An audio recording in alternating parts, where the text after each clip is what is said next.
Mempunyai kasus yang boleh dikatakan permasalahan ini ada di kehidupan kita sehari-hari, yaitu apabila kita mempunyai perjanjian hutang dan kita tidak bisa melunasi atau membayar itu, maka kita akan terkena yang namanya cedera janji atau uang prestasi yang gagal. Contoh kasus, misal kita hutang 10 juta kepada Pak Johnson dan yang hutang ini namanya Pak Akai, yaitu dia ada bisnis yang memerlukan biaya tambahan dalam bisnisnya dan dia memerlukan uang itu adalah 10 juta dan dia hutang ke Pak Johnson dengan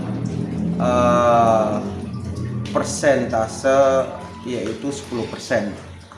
Maka dari peminjaman 10 juta itu Pak Johnson hanya memberikan 7 juta.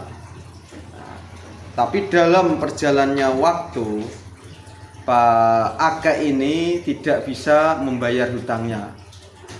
Nah, karena itulah makanya bisa disebut itu cedera janji. Tapi Pak Aga ini ada surat tanah dari bisnisnya itu, makanya dia memberikan jaminan bahwa dia tetap masih bisa membayar.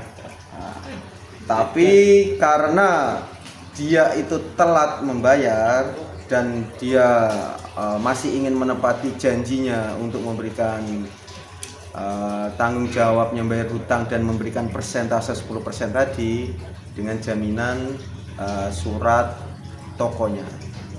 Dalam perjalanan waktu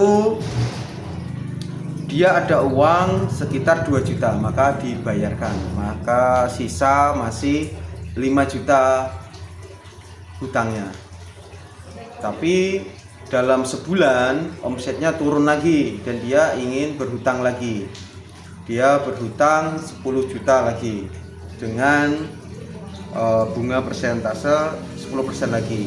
Maka pihak Pak Johnson hanya memberikan 7 juta lagi. Total hutang dari cuma 10 juta dan menerima 7 juta dan sudah dikembalikan 2 juta, masih hutang 8 juta ditambah 10 juta lagi, jadi hutangnya itu 18 juta. Nah, dalam perjalanannya dia itu gagal membayar lagi, makanya dari Pak Johnson ini ingin menggugat Pak Akai. Dalam kehidupan sehari-hari, orang yang berhutang dan tidak bisa melunasi bisa digugat di pengadilan dengan cara uang prestasi ini. Maka nanti saat penggugat akan langkahnya bisa memberikan somasi dulu atau langsung bisa menggugat juga. Nanti akan tertulis bahwa Pak Johnson ini sebagai penggugat dan Pak Aka ini sebagai tergugat di pengadilan. Nanti kita akan melakukan penyitaan apabila si Pak Johnson ini menang dalam peradilan di pengadilan. Nah, gitu. Nanti barang yang dijaminkan akan disita oleh pengadilan negeri dan akan diberikan oleh penggugat apabila memang sudah dimenangkan oleh penggugat. Nah, seperti itu. Apabila nanti teman-teman ada jawaban yang lebih bagus, bisa komentar atau bisa diskusi, karena kita di sini membuka konsultasi hukum dan diskusi supaya kita tahu hukum dan memberikan bantuan hukum kepada masyarakat dengan kasus-kasus yang ada di masyarakat. Terima kasih.